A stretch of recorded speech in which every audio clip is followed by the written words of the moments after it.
Le Seigneur des Anneaux de Peter Jackson. Il n'y a qu'un seul Seigneur de l'Anneau. On filmait 3 énormes films en même temps. Une saga qui a conquis Hollywood The Oscar goes to The Lord of the Rings. et le monde entier. Les gens sont devenus complètement fous. Depuis les champs de bataille de la Première Guerre mondiale Tolkien a combattu en France. jusqu'au défi de mettre en image la saga tentaculaire.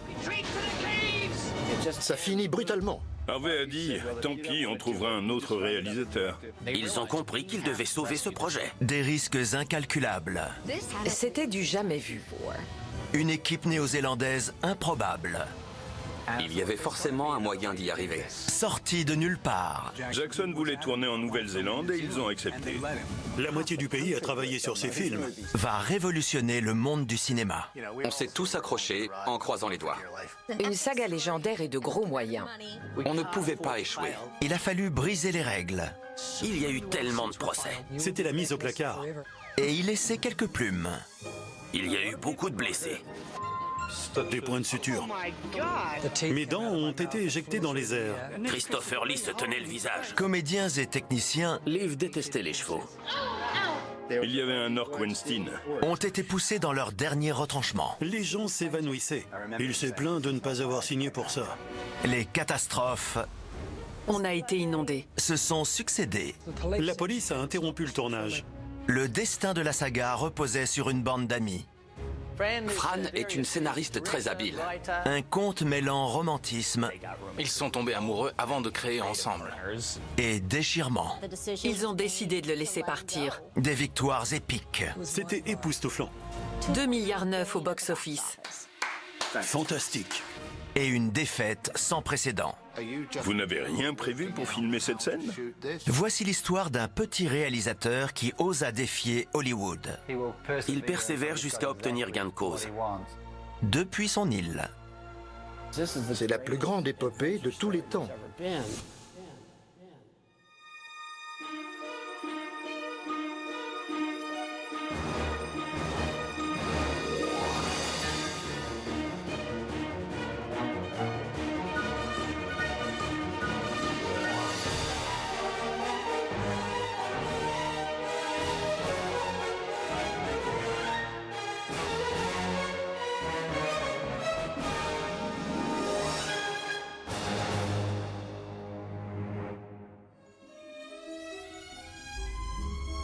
Au cœur des collines verdoyantes d'un paysage semblable à la Terre du Milieu, Il y a toujours eu un saké vivant ici. vivait un puissant magicien à la longue barbe moelleuse. À la fois sage et facétieux, du nom de... Gandalf le Gris. Non, attendez. Qui êtes-vous? Montrez-vous. Je suis Gandalf le Blanc. Il ne s'agit pas de Gandalf. Non. Nous parlons bien sûr d'un Néo-Zélandais. Peter Jackson. Voilà. Ce Néo-Zélandais hirsute et un peu fou et sa compagne, Fran Walsh, sont à l'origine de la plus grande adaptation cinématographique d'une œuvre littéraire de tous les temps. Mais sous cette barbe folle se cache un enfant. Vous avez notre destin à tous entre les mains, petit homme. Dans les années 1960, le jeune Peter Jackson s'ennuie avec les jouets de son âge. À 10 ans déjà, il voulait être réalisateur. Mais il y a un petit problème. Peter Jackson était passionné de cinéma, mais il était né au mauvais endroit, à l'autre bout du monde, en Nouvelle-Zélande. On n'avait pas d'industrie du cinéma. On ne sortait qu'1 ou 2 films par an. Le jeune Peter ne se laisse pas décourager. Il s'intéresse à la réalisation avec le King Kong de 1933. C'est le film qui déclenche sa vocation. Mais nous ne sommes pas là pour parler de Peter Jackson. Enfin, si, mais pas que. Nous sommes là pour parler du Seigneur des Anneaux. Et pour cela, il faut remonter à ses origines. Oui. Nous ne sommes ni en Terre du Milieu, ni en Nouvelle-Zélande, mais à King's Heath, en Angleterre, au début des années 1900, où réside le futur auteur d'un classique de la littérature avec sa mère et son frère. Tolkien vit dans un petit village anglais, au milieu des arbres et de la verdure. Il commence à imaginer la conter vers 8 ou 10 ans. Mais sa mère décède, et avec son frère, il se retrouve orphelin. Son père succombe à la fièvre rhumatismale et sa mère meurt du diabète. Un gentil prêtre catholique leur trouve une pension. Il s'arrange pour qu'ils poursuivent leurs études. Il était très gentil. Il a toujours veillé sur eux. Dès l'adolescence puis à l'âge adulte, Tolkien développe une passion pour le langage. Il aimait la sonorité des mots, le lien entre le son et le sens et leur influence l'un sur l'autre. Il aime aussi sa patrie et rejoint l'armée pendant la Première Guerre mondiale. Son bataillon est envoyé en France. Son unité va participer à la bataille de la Somme. Pourtant, au cœur des atrocités de la guerre, Tolkien n'est pas frappé par les balles, mais par l'inspiration. Il contracte la fièvre des tranchées et finit à l'hôpital. Pendant sa convalescence, il commence à écrire toutes ces histoires qui jaillissent de sa tête. Pendant son séjour à l'hôpital et sa convalescence, son écriture devient prolifique et beaucoup de ses histoires sont rédigées à cette époque. Après la guerre, il retourne à Oxford avec sa petite famille. Même de retour à la réalité et à l'université, à Oxford, Tolkien est un professeur très apprécié. Il est toujours animé par le même rêve. Alors qu'il corrigeait des copies, un candidat a fait le plus beau cadeau qu'on puisse faire à un professeur en rendant une page blanche. Sur cette copie, J.R.R. Tolkien inscrit les mots qui vont déterminer toute son existence. Le Hobbit, ou l'histoire de Bilbon Saquet, un héros improbable propulsé dans une grande aventure. Cette petite histoire inventée pour amuser ses enfants devient progressivement plus profonde à mesure que sa mythologie se développe. Tolkien met 3 ans pour écrire le Hobbit. Il l'envoie à un ami éditeur et le fils de cet éditeur est captivé par cette histoire. Reste à savoir si le public suivra. Lors de sa publication en 1937, le roman est un succès. La première édition est écoulée avant Noël. C'est le plus grand récit d'aventure de tous les temps. Il y a des créatures, des dragons, des hobbits et des araignées. Face au succès du Hobbit, l'éditeur réclame une suite. Le Hobbit est un succès. Continuez avec ces drôles d'aventures. Plus vous écrivez d'histoires, plus on pourra en vendre. Ce sera super. Face à l'engouement pour ces personnages, Tolkien s'attelle immédiatement à écrire la suite. Il a commencé Le Seigneur des Anneaux et y a consacré 17 ans. Il n'en fallait pas moins pour créer un monde de toutes pièces. La Terre du Milieu est au bord de la destruction. Pour Tolkien, chaque détail a son importance. À propos des hobbits. Il plonge dans des développements ésotériques sur le moindre détail. Quelle est la durée d'une grossesse elfique? Tolkien met 2 pages à décrire une forêt ou une prairie. Les hobbits sont-ils les seuls à manger des champignons? Des champignons? Le vaste univers organique de Tolkien offre le décor idéal pour ses nouvelles aventures en Terre du Milieu, celle du jeune Frodon Saquet. Et de sa quête héroïque. Il ne s'appelle pas encore Frodon. À l'origine, le neveu de Bilbon s'appelait Bingo Saquet. Et ce, pendant très longtemps. Un nom pareil n'aurait pas eu le même impact. Bienvenue à Foncombe. Bingo Saquet. Finalement, c'est... Frodon! Qui est retenu? Tolkien l'a rebaptisé Frodon. 18 ans plus tard, il termine son roman fleuve, Le Seigneur des Anneaux. Il est très long. Pendant l'après-guerre, on manque de papier, la matière première est chère et l'économie britannique est en berne. La maison d'édition accepte de publier son livre, mais en 3 volumes. On ne peut pas sortir votre roman tel quel, ni vous verser une avance, sans garantie de succès. Mais s'il y a des droits d'auteur, vous toucherez 20% au lieu des 10% habituels. Je crois que nous avons fait une bêtise. Ce sera le pire contrat jamais signé par un éditeur. Mais ils ignoraient qu'ils écouleraient des centaines de millions d'exemplaires. Le succès n'apparaît pas du jour au lendemain. Tolkien n'est pas encore populaire aux États-Unis. Les ventes américaines piétinent, jusqu'à ce qu'une maison d'édition, Ace, profite d'un vide juridique et sorte une édition de poche bon marché, sans l'autorisation de Tolkien. Aux États-Unis, les livres étaient dans le domaine public, alors ils en ont profité. Cette publication fait polémique. Comme elle était polémique, les gens ont lu les livres. Le roman profite d'un nouvel élan et devient une série plus culte que jamais. Si Tolkien ne détient pas les droits sur son œuvre aux États-Unis, Hollywood peut-il s'en emparer librement? Je ne veux pas aller me battre. Seul l'avenir le dira. La publication non autorisée de la trilogie du Seigneur des Anneaux aux États-Unis fait douter Tolkien de sa capacité à contrôler les droits de sa propre création. Mais il en tire un avantage. Ces livres de poche bon marché sont à l'origine de l'engouement universitaire à la fin des années 1960. Tous les étudiants sont tombés fous amoureux du roman. Il y avait des badges et des graffitis. Frodon existe ou Gandalf président. Tolkien devient alors une célébrité. Ça l'a pris par surprise.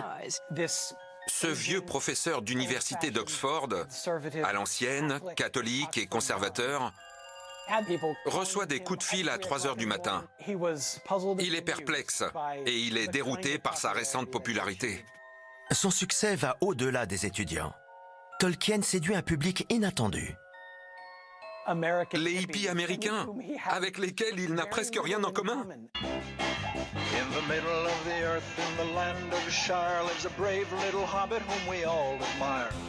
À 73 ans, Tolkien devient officiellement une icône de la contre-culture. Les hippies enlaçaient les arbres, prônaient le retour à la nature et l'anti-matérialisme. La meilleure herbe à pipe de la région. Un monde qui ressemble à Hobbitbourg. De nombreux hippies étaient musiciens. L'influence de Tolkien est palpable chez des groupes comme Black Sabbath et Led Zeppelin.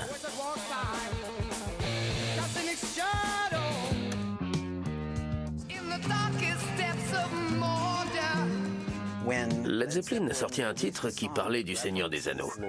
Tout le monde a compris qu'ils étaient fans de Tolkien. Au-delà des rockstars, le Seigneur des Anneaux fait écho aux angoisses de toute une génération.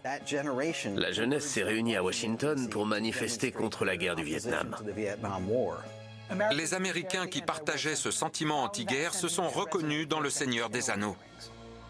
Sans les adeptes du Flower Power des 60s, l'œuvre de Tolkien aurait peut-être sombré dans l'oubli. L'intérêt universel pour le Seigneur des Anneaux a fini par dépasser les hippies. La publication du Seigneur des Anneaux a démocratisé le genre fantasy pour les adultes comme jamais auparavant. C'est alors que naît l'idée de transposer les mots de Tolkien sur grand écran. Pourtant, au début, l'auteur se montre réticent. Il ne pense pas que ça puisse marcher en suivant les codes hollywoodiens. Il ne veut pas servir de vecteur pour autre chose. Comme pour un groupe de musique à succès? Les Beatles ont signé un contrat de 3 films avec United Artists et cherchent leur 3e film pour boucler ce contrat. Ils ont tous les 4 lu les livres et apparemment, John Lennon est le plus enthousiaste dans cette histoire. John Lennon aurait joué Gollum.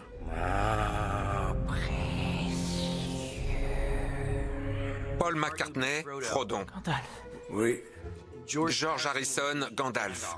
J'ai mieux en ce qui vous concerne. Et Ringo Starr aurait joué Sam. Avancez, Sam Gamgee. Imaginez la folie du scénario. Ils veulent confier la réalisation à Stanley Kubrick.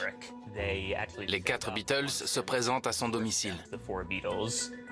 Kubrick les fait entrer, il lui raconte le pitch, mais Kubrick finit par refuser. Stanley Kubrick pense qu'il est impossible d'adapter Le Seigneur des Anneaux au cinéma. Un point sur lequel Tolkien et Kubrick sont d'accord. Tolkien déclare que si un film n'est pas crédible, l'œuvre est ratée. Il y a fort à parier qu'on a évité un désastre. Pourtant, au fil des années, Hollywood se montre plus pressant. Et l'auteur prend de l'âge. En 1969, John Ronald Tolkien cède au monde moderne et Hollywood obtient gain de cause. United Artists acquiert les droits directement auprès de Tolkien. Il vend les droits cinématographiques pour payer les impôts surprises générés par les ventes de ses livres. United Artists obtient les droits. John Borman propose un script. John Borman est alors un réalisateur en vogue. Il voulait réaliser Le Seigneur des Anneaux. John propose une version. Son script est très farfelu. Son interprétation de l'histoire est pour le moins étrange. Son scénario sur 700 pages dure 3 heures et contient beaucoup de sexe. C'est une adaptation très rock'n'roll du Seigneur des Anneaux. Il y a une séquence sur le Conseil d'Elrond. Vous vous êtes rassemblés ici afin de répondre à la menace du Mordor. Un mélange de théâtre kabuki et du Cirque du Soleil qui n'a rien à voir avec le livre. On ne reconnaît pas Tolkien. Il boucle son scénario et United Artists le refuse. C'était beaucoup d'argent. Selon moi, le roman ne pouvait pas être adapté, même par John, notamment à cause des effets spéciaux nécessaires. Je ne sais pas ce que ça aurait donné vu que John ne l'a jamais tourné. L'adaptation particulière de Borman est hélas la seule que Tolkien verra. Tolkien meurt en 1973. Les cinéastes se remettent au travail. Et sortent un dessin animé. À l'époque de la mort de Tolkien, quand on pense dessin d'animation,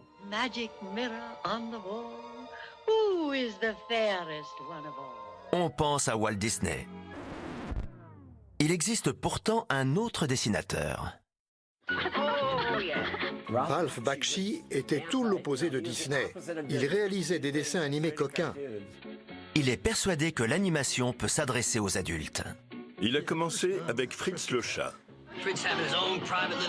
Il s'inspire du célèbre comic strip de Robert Crumb. Rapidement, les aventures du chat libidineux rencontrent un énorme succès. Fritz le chat devient le personnage d'animation le plus populaire de tous les temps. Après une série de films graveleux, Bakshi surprend en changeant de registre. Bakshi était complètement fan de Tolkien. Bakshi avait lu le script de John Borman et a proposé de faire mieux. Il y a un seul petit problème. Il ne possède ni les droits, ni les moyens de les acheter. Bakshi contacte Saul Zaentz, l'homme qui a en partie financé le film Fritz le chat. Saul Zaentz était riche et prêt à prendre des risques. Ralph Bakshi l'a convaincu qu'une version animée serait meilleure. Une pareille adaptation aurait desservi l'œuvre originale. Une œuvre qui a déjà coûté 3 millions de dollars en développement à United Artists. Entre théâtre kabuki et Cirque du Soleil, Saul Zaentz tape à la porte de United Artists. Soucieux de rentabiliser son investissement, le studio l'écoute avec attention. Saul Zaentz a repris Tolkien chez United Artists.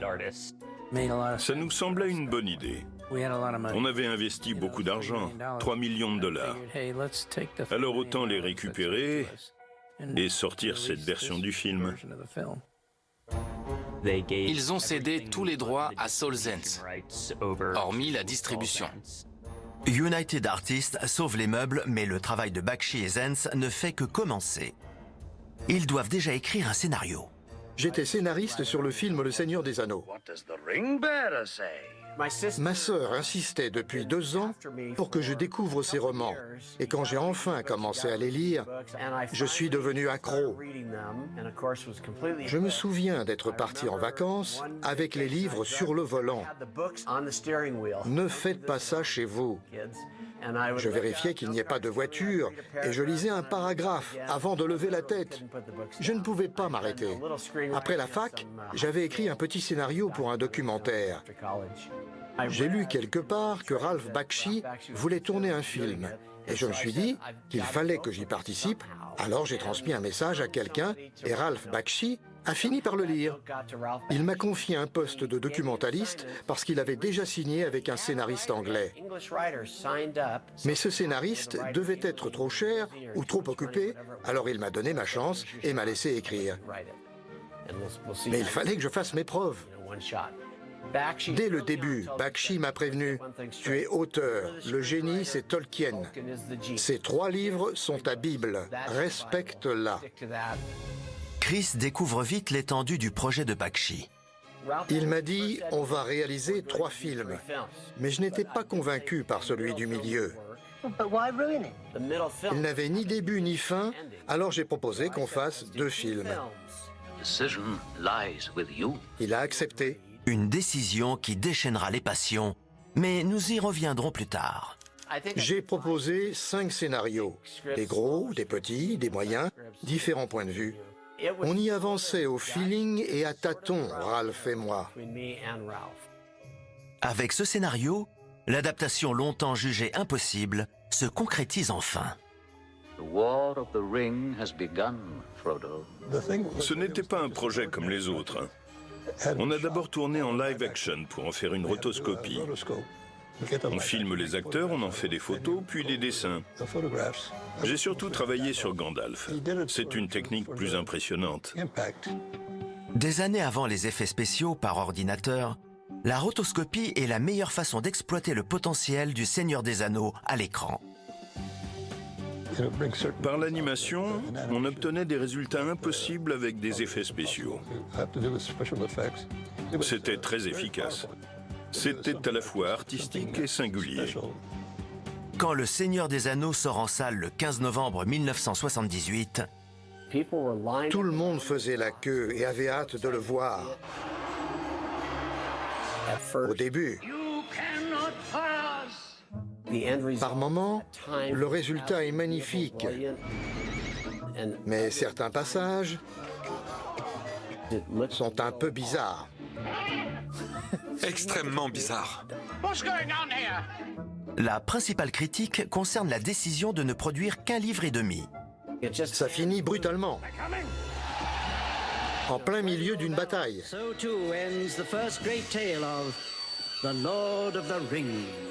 Fin de la première partie du Seigneur des Anneaux. Pour les fans, c'était très frustrant. Mais tous les fans ne sont pas déçus. Pour un jeune homme en particulier, Peter Jackson. C'est le début d'un parcours inattendu qui marquera non seulement son destin, embrasser le pouvoir de l'anneau, mais l'avenir du cinéma tout entier. Peter Jackson a découvert Tolkien grâce à notre film. Peter Jackson a aimé le film, puis il a acheté le livre. Peter Jackson est captivé par Le Seigneur des Anneaux de Bakshi et pourtant le Néo-Zélandais est plus proche du répertoire antérieur du réalisateur. À cette époque, les films de Peter Jackson sont plutôt choquants. Bad Taste, Dead Alive ou Brain Dead selon les régions, ou les Feebles. Il faisait tout seul. Il était acteur, réalisateur, preneur de son. Il est doué pour transposer à l'écran ce qu'il imagine. On dirait des films tournés dans un garage.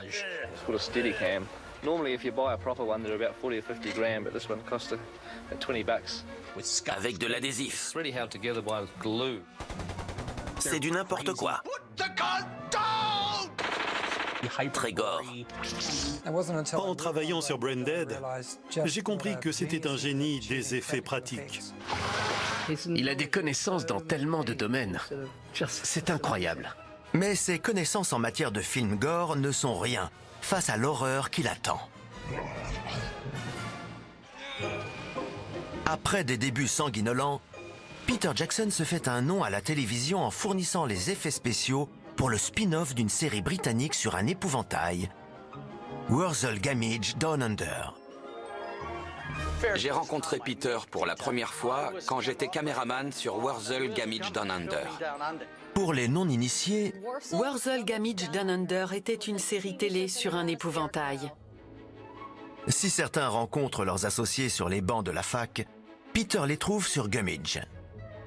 Mais aucun n'arrive à la cheville de Fran Walsh. Fran rencontre Peter alors qu'elle sort avec Steven Sinclair. Walsh et Sinclair, scénaristes aussi, commencent à conseiller Peter Jackson sur son film Bad Taste. Le couple rejoint l'équipe et participe à l'écriture de... Les Feebles.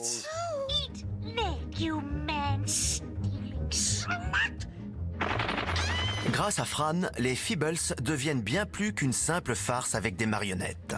L'univers du film est très riche avec différentes lectures, un humour noir et sarcastique, léger malgré tout. C'est ce qui le rend supportable et amusant. Sur les Feebles, Peter Jackson fait la rencontre de deux autres futurs collaborateurs clés. Richard Taylor et Tanya Roger. Richard et Tanya, sans expérience préalable, réussissent à fabriquer l'intégralité des personnages. Richard et Tanya jouent un rôle essentiel dans le succès de ces films et des futurs projets de Peter Jackson. En fabriquant les Feebles, Richard et Tanya posent la première pierre d'un édifice en devenir. C'est à cette époque que naît l'atelier Weta. L'atelier Weta est indispensable. Il permet en effet de créer sur place des effets spéciaux comme à Hollywood. Peter Jackson poursuit sa collaboration avec Weta sur Dead Alive, tandis qu'une autre association prend fin. Fran sortait avec Steven Sinclair, mais ils se séparent. Peter et Fran entament une relation. Devenus un couple, Jackson et Walsh finissent par s'associer. Ils deviennent co-scénaristes. Elle le suit dans tous ses projets. Fran est une autrice très sagace. Elle a apporté de la sensibilité, un atout très important. Peter était doué visuellement et ils se complétaient à merveille. Leur film suivant, Créature céleste, marque un nouveau tournant pour le duo. Créature céleste est tirée d'une histoire vraie. No. Ce film est l'occasion idéale pour eux d'évoluer en tant que cinéastes. Come with me. C'est l'histoire étrange et fascinante de deux adolescentes d'environ 14 ans qui décident que l'une de leurs mères est leur ennemie et elles la tuent. Peter n'était pas chaud pour tourner Créature céleste, mais Fran était fascinée par le procès pour meurtre. Ça s'était passé en Nouvelle-Zélande. On a retrouvé les journaux intimes et elle voulait en faire un bon scénario. Mais passer de la tronçonneuse à la tragédie n'est pas si facile. Il leur faut un bon directeur de la photographie. Jusqu'ici, il avait tourné des films d'horreur, très gore. Quand il m'a contacté pour Créature céleste, je dois admettre que j'étais perplexe. Mais on a discuté et j'ai compris qu'il savait ce qu'il faisait. Peter et Fran trouvent les deux adolescentes parfaites, Melanie Lynskey et Kate Winslet. It is indeed a miracle one must feel that two such heavenly creatures are real. Le film rencontre un succès critique, jubilatoire, un des meilleurs films de l'année. Il est distribué par Miramax, la compagnie de Bob et Harvey Weinstein, qui signent une clause d'exclusivité avec le réalisateur. En gros, le prochain projet de Peter Jackson doit être présenté en priorité à Miramax. Après Créature céleste, ils veulent tourner un film fantastique. À ce qu'il paraît, Peter, Fran et Philippa étaient chez eux à chercher des idées quand, pour plaisanter, quelqu'un a demandé qui avait les droits du Seigneur des Anneaux. Ils ont découvert sur Internet qu'ils pouvaient faire une offre. Peter m'a demandé de l'accompagner à Los Angeles pour réunir les fonds nécessaires à la production du film. Ils ont réuni un groupe de comédiens de Wellington pour jouer chaque personnage comme un théâtre radiophonique. J'avais lu les livres. C'était un défi faramineux. Et je croyais en eux, mais je ne pensais pas qu'une adaptation était possible. Peter est persuadé que son projet sera rentable. Reste à en convaincre les autres. Il appelle Harvey Weinstein, qui est prioritaire sur le projet, et lui dit qu'il veut faire Le Seigneur des Anneaux. Weinstein accepte, mais c'est Saul Zaentz qui possède les droits. Ils coproduisent alors Le Patient anglais. Le Patient anglais manquait de fonds juste avant le tournage, mais Harvey Weinstein a complété le financement, ce qui a permis au film de se faire et de remporter plusieurs Oscars. Weinstein considère que Zaentz lui doit une fière chandelle et espère récupérer les droits du Seigneur des Anneaux, mais Zaentz n'est pas de cet avis. C'était un entrepreneur avisé, et ses collaborateurs racontent qu'il était intraitable. Je crois qu'ils ont négocié sans relâche pendant 1 an. Une période délicate pour Peter et Fran. Ils ont mariné très longtemps avant que Weinstein n'obtienne les droits. Mais il leur avait promis qu'il réussirait. Peter et Fran ignorent encore qu'ils embarquent dans une aventure aussi complexe que la trilogie du Seigneur des Anneaux.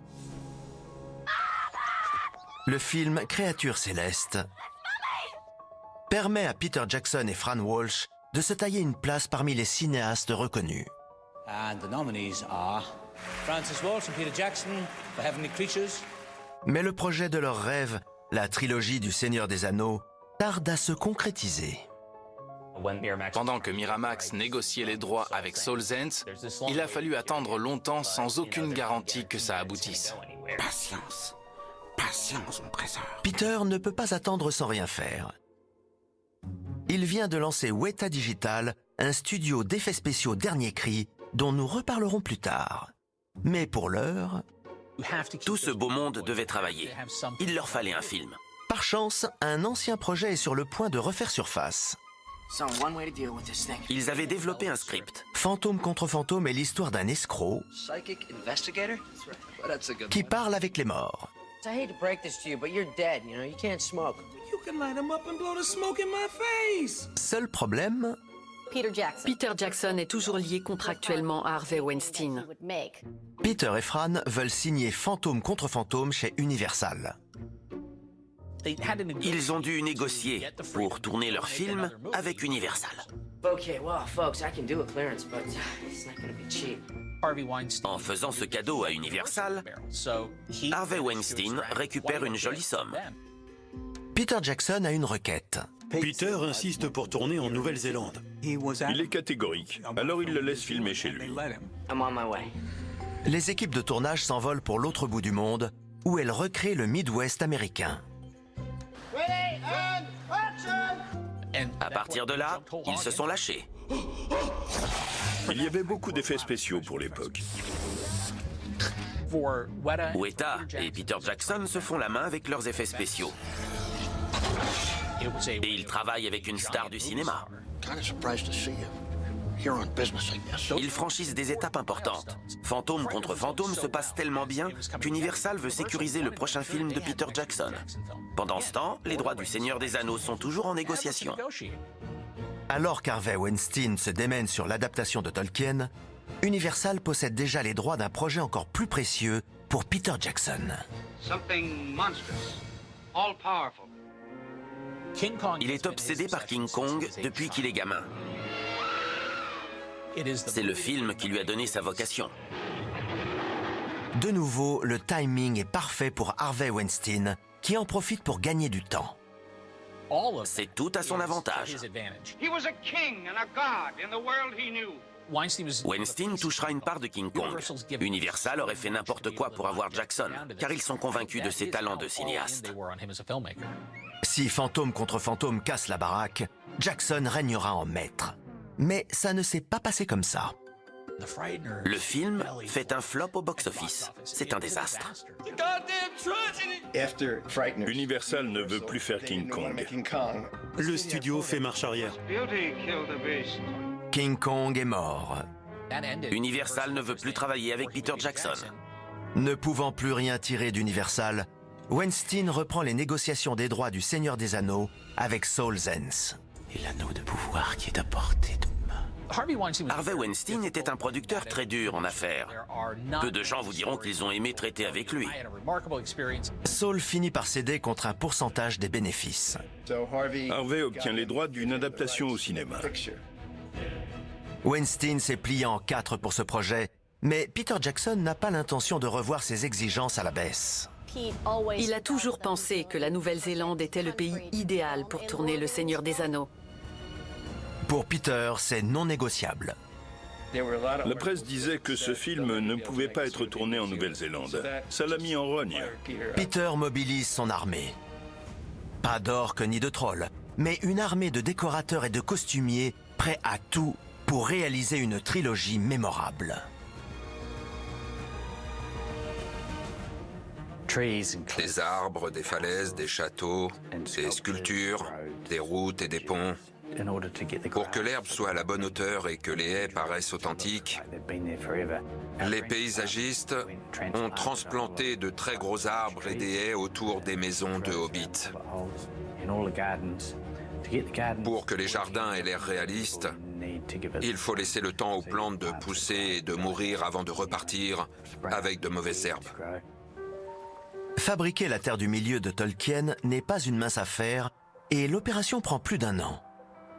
Heureusement, la Nouvelle-Zélande est un petit pays aux paysages variés. D'une certaine façon, on dirait un pays enchanté. On a différents paysages. Le nord est subtropical. Au sud, il y a des montagnes enneigées. Il aurait été difficile de trouver tous ces décors aussi rapprochés dans un autre pays. Pourtant, en pleine pré-production, Harvey Weinstein met un frein aux ambitions de Peter Jackson. Weinstein vient leur fixer des limites. C'est un choc, car sur le plan créatif, ça va à l'encontre des aspirations de tout cinéaste. Il prévoit de faire 2 films pour couvrir toute la trilogie. On va les tourner en même temps pour 75 millions de dollars. Ne voyez-vous pas que c'est folie? Ce chiffre n'est pas donné au hasard. Miramax a un plafond de 75 millions de dollars fixé par Disney, propriétaire du studio. L'accord de distribution stipule qu'au-delà de cette somme, le film ne leur appartient plus, ce qui est hors de question. Dans ces conditions, le tournage du Seigneur des Anneaux semble impossible. Mais Peter a plus d'un tour dans son sac. Si Peter Jackson veut filmer sa trilogie en Nouvelle-Zélande, ce n'est pas uniquement pour ses collines verdoyantes. C'est pour l'atelier Weta. Weta est le nom d'un insecte endémique de Nouvelle-Zélande. Cet atelier regroupe des spécialistes des effets pratiques qui ont affûté leur technique sur 2 séries à succès. Xena la guerrière, Hercule. Au contraire, les résultats sont excellents. On s'est entraîné pendant 6 ans.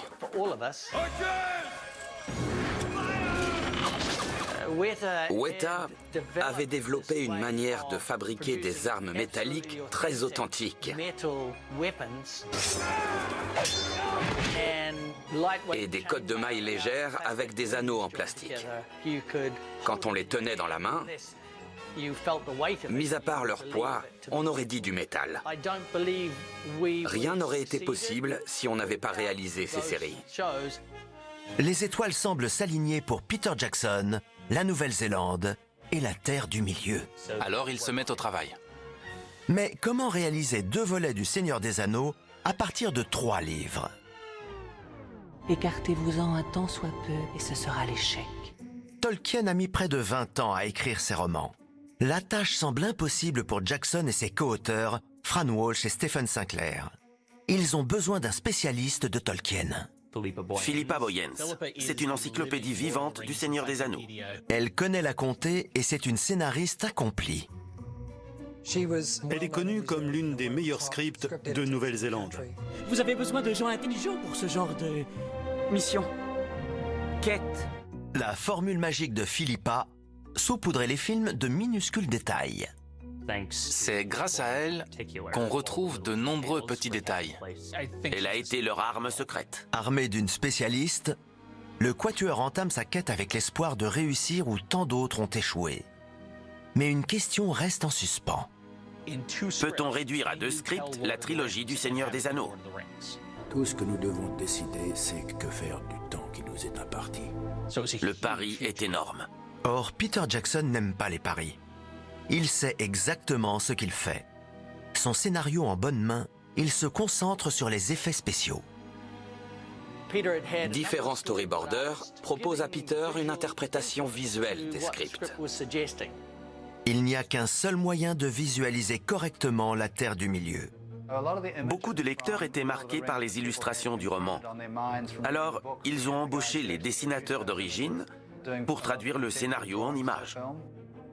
C'est à Alan Lee et John Howe que l'on doit l'esthétique des films. On s'en est complètement remis à eux deux. Alan s'asseyait avec nous pour dessiner. C'était fou qu'il soit là, à nos côtés. Peter Jackson a beau avoir la crème des illustrateurs à sa disposition, C'est ailleurs qu'il puise son inspiration.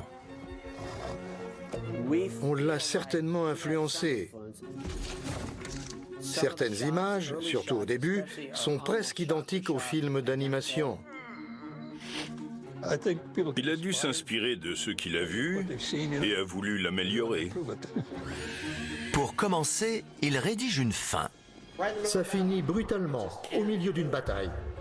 Mais il est scruté par l'œil de Sauron, alias Harvey Weinstein. Ils étaient le père et la mère du projet. L'un tenait les cordons de la bourse, l'autre les ficelles créatives. Harvey Weinstein commence à douter de la faisabilité des films sans dépasser le budget. Le budget ne cesse d'augmenter et atteint le double de la limite des 75 millions de dollars. Harvey prévient qu'il n'a que 75 millions. Or, si 2 films coûtent 140 millions, le calcul est vite fait. Harvey annonce qu'ils ne feront pas 2 films, mais un seul. Évidemment, Peter lui a répondu « Mais c'est impossible. Ça ne tiendra pas. » Mais il est resté intraitable. Il n'y aura qu'un film. Peter Jackson et Fran Walsh ne voulaient pas gâcher l'œuvre originale en la résumant à un seul film. Après 2 ans à transformer la Nouvelle-Zélande en terre du milieu, ça les a anéantis. Il s'est dit qu'il allait devoir abandonner. Harvey a dit « Si tu ne veux pas le faire, on trouvera un réalisateur pour te remplacer. » C'est une étrange fatalité que nous devions éprouver tant de peur et de doute. Ils ont paniqué et ils ont compris qu'ils devaient sauver ce projet pour ne pas le laisser aux mains d'Harvey Weinstein. Pour Peter Jackson et sa communauté, l'avenir de la terre du milieu et de l'industrie du cinéma néo-zélandais, la moitié du pays travaille sur ces films, repose entre ses mains.